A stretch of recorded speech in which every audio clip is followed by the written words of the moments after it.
Alors nous commençons tout de suite, Monseigneur, avec Monseigneur Robert Le Gall, que j'ai vraiment le plaisir d'accueillir pour la deuxième fois, puisque vous étiez encore abbé de Kergonan en 1995, quand vous nous avez fait l'honneur de venir ouvrir un colloque un peu étrange que nous avions intitulé « Éthique et territoire », un colloque très, très administratif et haute fonction publique, où on s'était dit, pour hausser un peu le niveau, on demanderait à un abbé bénédictin ce que c'est que l'organisation du territoire à l'échelle d'une abbaye.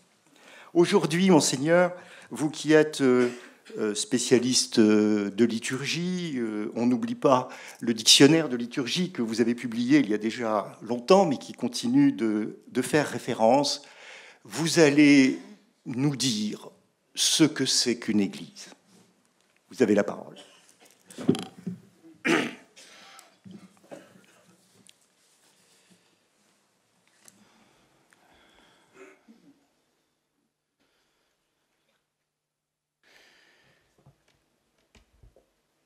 Cher François, nous avons des liens, comme tu l'as souligné tout à l'heure, et François a été mon successeur comme évêque de Mende, en Lozère, et maintenant chancelier de cet institut catholique, moi qui ai été aussi pendant 16 ans chancelier de l'Institut catholique de Toulouse. Et donc heureux de nous retrouver ici, heureux, cher monsieur, des souvenirs que vous venez d'évoquer. Et en effet, monsieur de Villiers m'avait invité à Maizet, un peu dans les mêmes temps, et il souhaitait que Kergonan fonde à Maizet. Rien que ça. Et je suis venu, en effet, j'étais très, très séduit par l'endroit et par le souvenir que ça représente l'histoire de Maizet, mais malheureusement, je n'ai pas pu donner suite à cette invitation de M. de Villiers pour fonder. Donc, je salue, comme tu l'as fait, François, Monsieur le Président, et tous les présidents que j'ai eu l'occasion de saluer en rentrant dans cette salle. Donc, je suis très impressionné d'être parmi vous ce matin et pendant ces 2 jours. Et j'en viens à mon sujet, qui m'a été demandé, donc le respect de nos églises. Il faut aimer, il faut respecter nos églises dans un temps où, à certains endroits, on parle de les détruire ou de les vendre. Ça commence à me dire en France, et j'étais au Québec à plusieurs reprises, je vis en Angleterre la plupart du temps dans l'île de Wight actuellement, dans un monastère bénédictin, mais en Angleterre, beaucoup d'églises ont été vendues, sont des appartements maintenant, beaucoup. Mais ça commence à me dire en France. Donc, les églises font partie de notre patrimoine, et je dois dire qu'au cours de mon service épiscopal à Toulouse, j'ai inauguré un bon nombre de nos églises paroissiales, notamment rurales, avec le président du conseil départemental qui était très généreux pour ces restaurations, jusqu'à 70% au début du temps où j'étais à Toulouse. Ce qu'il faisait, disait-il, pour honorer la religion catholique liée à notre histoire et le patrimoine qu'elle a su laisser. Et je renchérissais, parce que dans les églises, c'était l'archevêque qui terminait la parole, je renchérissais en exhortant les fidèles à remplir ces lieux sacrés, faits pour rassembler nos communautés chrétiennes, au moment où, semble-t-il, l'on construit plus de mosquées que d'églises. Le dimanche 15 décembre prochain, mon successeur à Toulouse fera la dédicace d'une église dédiée au Sauveur, dont j'avais lancé et avancé le projet à Borde-Rouge, dans un quartier neuf du nord de Toulouse. Et le rituel de la consécration des églises, qu'on appelle dédicace, est un des plus beaux des célébrations liturgiques où, pratiquement, tous les signes et symboles se trouvent réunis en un bouquet somptueux de fraîcheur.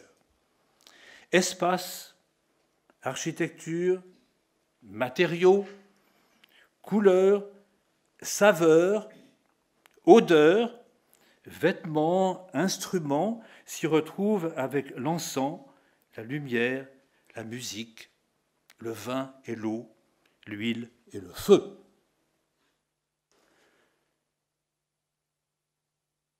Ce que l'on verra une semaine plus tôt, le 8 décembre, à Notre-Dame de Paris, pour la réouverture de la cathédrale et lors de la dédicace par l'archevêque de Paris du nouvel autel. Et j'aurai la grâce d'y être, puisque je vais prêcher une retraite à l'abbaye de Cîteaux dans quelques jours, et je passe à Paris, donc je serai à Paris pour ce moment assez exceptionnel. Nous savons que le mot « église » vient du grec « ekkaleo ». En grec, ça veut dire « convoquer »,« appeler à venir », etc. L'ecclésia, d'où vient le mot « église », bien évidemment, est le rassemblement de ceux qui sont appelés à se réunir, à se retrouver devant Dieu. Retenons que ce qui est premier, c'est l'édifice spirituel fait de pierres vivantes, autrement dit l'assemblée des croyants venus écouter la parole de Dieu et qui ne cesse de les appeler. Dans l'Ancien Testament, Dieu réside au milieu de son peuple dans la tente de la rencontre, comme on l'appelle précisément, qui l'accompagne tout au long de l'Exode de l'Égypte à la terre promise. En hébreu, le Kahal Adonai est déjà le rassemblement du peuple par son Dieu pour une rencontre. Et alors que Jacob, dans le songe où il vit des anges descendre et monter sur une échelle, consacre une pierre en ce lieu qu'il appelle la maison de Dieu, Beth El, ça veut dire littéralement la maison de Dieu en hébreu, le Seigneur réside sous une tente, comme les siens pendant l'Exode. Mais ce qui est premier, c'est la rencontre. Dans les religions, cette rencontre se passait le plus souvent sur les hauteurs. Il fallait monter vers Dieu, qui lui descendait du ciel. Et pour rencontrer des êtres humains. D'où l'importance des montagnes, le Sinaï, la Transfiguration, le Calvaire. Et quand on était dans la plaine, on construisait des tours comme celle de Babel, où le prêtre montait pour aller à la rencontre de Dieu et faire descendre du mystère de Dieu les dons de grâce dont l'humanité a besoin. Le danger a toujours été de donner trop d'importance aux lieux matériels, aux dépens de l'actualisation de l'alliance entre Dieu et son peuple, comme n'ont cessé de le clamer les prophètes. Ainsi, Jérémie, ne faites pas confiance à des paroles de mensonge en disant « temple du Seigneur, temple du Seigneur, temple du Seigneur », comme une incantation. C'est ici le temple du Seigneur. Dieu est toujours attentif aux personnes, au cœur, plus qu'aux pierres, comme le montre la prophétie du prophète Nathan à David.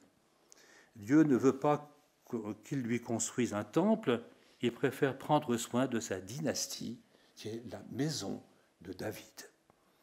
Et à l'Annonciation, quand Gabriel vient annoncer la naissance du Sauveur, il est de la maison de David, sera grand, la maison de David. Silo est délaissé, le temple de Jérusalem sera détruit lors de la déportation à Babylone. Nous entendions ces textes à la messe récemment dans les jours derniers.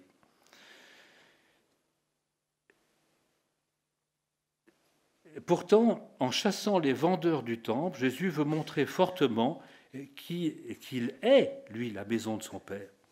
Il y revient, le temple est la maison de son Père. Il y revient souvent pour la Pâque et les pèlerinages annuels pour la prière et pour la prédication jusqu'à ses derniers jours. Et quand il fait à ses apôtres ses derniers adieux, il montre que ce qui pour lui est essentiel, c'est de demeurer en lui dans l'amour. Demeurer dans le temple, demeurer dans les églises. Et il dira, si quelqu'un m'aime et gardera ma parole, mon Père l'aimera, nous viendrons vers lui, et chez lui nous nous ferons une demeure, et demeurez en moi, comme moi je demeure en vous. Et les premiers chrétiens se retrouvaient au temple d'abord, mais après ils se retrouvaient dans des maisons, dans les maisons où les gens habitaient. Et comme dit le texte des Actes des Apôtres, chaque jour, d'un même cœur, ils fréquentaient le temple, ils rompaient le pain dans leur maison, ils prenaient le repas avec allégresse et simplicité de cœur, ils louaient Dieu et avaient la faveur du peuple tout entier. Il est donc clair, avec ces rappels bibliques rapides, que nos églises doivent être respectées comme les lieux où se rencontrent Dieu et son peuple, ceux qui le représentent, les ministres ordonnés, et les fidèles, dans un cadre à la fois sobre et noble, susceptible de nous aider à prier ensemble, à chanter ses louanges et à recevoir les sacrements qui nous unissent à lui. Retenons que les églises ne prient pas à notre place, mais qu'elles répercutent l'appel de Dieu qui nous invite à venir vivifier l'alliance que nous tissons avec lui. La beauté de nos églises, de leur architecture et le son des cloches nous rassemblent donc dans un espace sacré où nous pouvons au mieux, ensemble, recevoir les dons d'un Dieu qui ne cesse de venir à nous et nous offrir à lui, grâce au Saint-Esprit qui est lui-même le don de Dieu, donum Dei natissimi, comme on chante dans le Beni Creator. Et tout à l'heure, Monseigneur Jacolin nous parlait de Jean-Paul II, de Jean-Paul II et de la lettre aux artistes. Il se trouve aussi que je suis engagé dans un mouvement qui s'appelle la diaconie de la beauté, avec les Facerias en particulier, et que depuis 2012 à peu près, et que 3 fois déjà, le pape François nous a reçus en audience particulière. La dernière fois, c'était le 15 février dernier.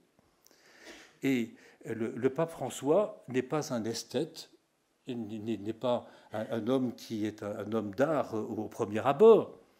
Et comme l'était Paul VI, comme l'était Jean-Paul II, comme l'était aussi le pape Benoît XVI, qui était un mélomane assez extraordinaire.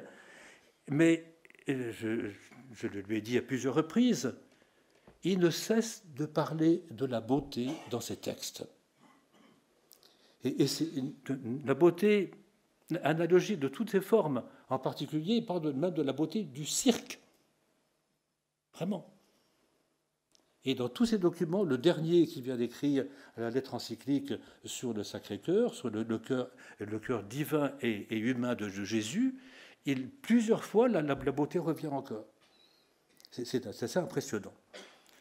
Et donc, je suis investi dans ce domaine-là, comme j'ai été investi pendant des années comme président de la commission de liturgie en France et de la commission internationale de traduction liturgique en France, y compris au Vatican aussi. Mais vraiment, le pape François est extrêmement attentif à tout ce qui conduit à la beauté. Donc, je ne vais pas prolonger beaucoup, mais j'ai encore quelques minutes. Parfait. Donc, l'Église est donc un lieu sacré qu'il nous faut préserver, et de toutes les manières possibles. Et on ne fait pas n'importe quoi dans les églises. Saint Benoît, puisque je suis bénédictin, vous l'avez rappelé tout à l'heure, et j'ai ici quelques amis qui sont venus souvent à Kerguenan, comme notre successeur à tous les deux, François, Monseigneur Benoît Bertrand, qui vient d'être nommé à Pontoise, et qui venait régulièrement à Kerguenan pour réviser des examens, comme certains ici aussi, n'est-ce pas? Et donc, nous savons que les bénédictins ont en effet une propension à la liturgie toute particulière, n'est-ce pas? Et saint Benoît, dans la règle, écrit ceci dans le chapitre qu'il consacre à l'oratoire du monastère. L'oratoire sera ce que dit son nom. On n'y fera et on n'y disposera rien d'étranger à sa destination.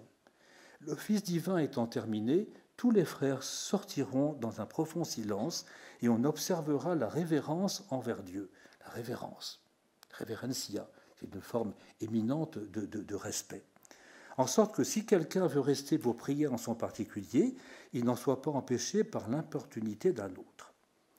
Le terme en latin n'est pas église, mais oratorium, oratoire, c'est-à-dire le lieu où l'on prie, de orare. Une église et un oratoire sont donc dédiés à la prière. Leur raison d'être est de procurer les conditions les meilleures pour se rassembler face à Dieu. Une église est faite pour la prière, publique ou personnelle, c'est sa nature. Et dans les monastères, nous aimons reprendre parfois cette plaisanterie. Il nous faudrait 3 églises pour bien faire dans un monastère. Une pour l'orgue, quand il s'exerce, une pour l'aspirateur, et la 3e pour prier. C'est pas toujours simple, véritablement. Il faut donc préserver ce lieu sacré. Nous nous souvenons donc je le répète ici par rapport à Bethel et l'apparition de cette échelle à Jacob, et la dédicace que nous vivrons bientôt à Paris. Mais n'oublions pas que rien de profane ne peut trouver place dans une église consacrée. Tout au plus peut-on comprendre que des concerts de musique sacrée puissent y être organisés, ou des conférences nourrissant la foi chrétienne, ou encore des expositions de peinture ou d'autres choses illustrant la Bible. En tout cas, la conférence épiscopale et les diocèses ont des instructions, je suppose que c'est le cas ici aussi, qui réglementent ces utilisations de nos églises dans le prolongement de leur nature. Il est sage de s'y tenir, ce qui n'est pas toujours simple, reconnaissons-le. Enfin, en tout cas, il est impressionnant de constater combien nos églises ouvertes, propres, accueillantes, et ça, que nous saluions toujours les personnes très humbles, parfois les petites mains qui permettent cela dans nos églises, de voir comment elles peuvent être le départ d'une conversion. À cet égard, je pense que tu vois ce que je veux dire, François, les lettres à l'évêque, qui doivent le faire, d'adultes demandant le baptême, voire la confirmation, sont éloquentes. Une visite imprévue dans une église, au moment d'un marché, je l'ai évoqué, pour souffler un petit peu, devient le moment d'une rencontre imprévue avec un Dieu qui vous attend et qui vous parle au cœur. Combien de lettres d'adultes l'explicitent, ça, véritablement. Car si l'Église est faite principalement pour le rassemblement des fidèles, elle est aussi le lieu privilégié d'une prière personnelle. En effet, prière intime et prière commune sont complémentaires. Nous sommes des personnes uniques, capables de tisser avec Dieu des liens aussi uniques, mais nous ne pouvons grandir qu'au sein de communautés où nous rencontrons à la fois Dieu et les frères. Comme chante le petit psaume graduel, « Oui, il est bon, il est doux pour des frères de vivre ensemble et d'être unis », le psaume 132. Et le psaume qui suit, le dernier des psaumes de pèlerinage, est donc lever vers le main le sanctuaire. J'ai eu le bonheur aussi d'accompagner le cardinal Lustiger et le cardinal 23 pendant 10 ans à Washington et New York pour des rencontres avec des juifs. Et le jour où nous avons chanté dans la yeshiva de Manhattan à New York, le psaume 121 de Shahalu Shalom Yerushalayim, et donc demander la paix pour Jérusalem, Dieu sait si c'est actuel cela, et en nous prenant la main avec des étudiants rabbins, c'était très impressionnant de chanter cela. Et je puis, en terminant, lire un élément d'une lettre d'un catéchumène.